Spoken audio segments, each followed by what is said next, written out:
আমি এখন হালিম মিক্স রান্না করব। তো আসসালামু আলাইকুম এভরিওয়ান, সবাই কেমন আছেন? তো আমি একটা ছোট্ট হালিমের রেসিপি নিয়ে চলে আসলাম আপনাদের মাঝে।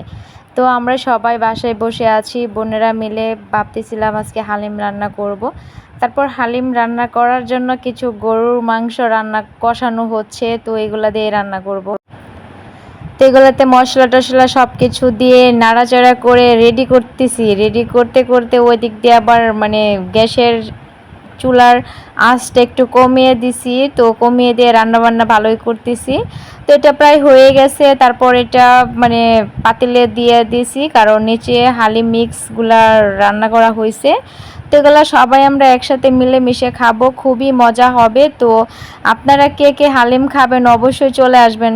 আর আমাদের মতো আপনারা কারা কে কে এভাবে হালিম রান্না করে সবাই মিলে খান অবশ্যই কমেন্ট বক্সে অবশ্যই জানাবেন। আর এখানে হালিম রান্না করতে গিয়ে কি পরিমাণের বিরক্ত যে হয়েছি বলার বাইরে। তো অনেকবার পানি দিছি, হয় না পরে রাগ করে বেশি পানি ঢেলে দিছি, এখন অতিরিক্ত পানি পড়ে গেছে।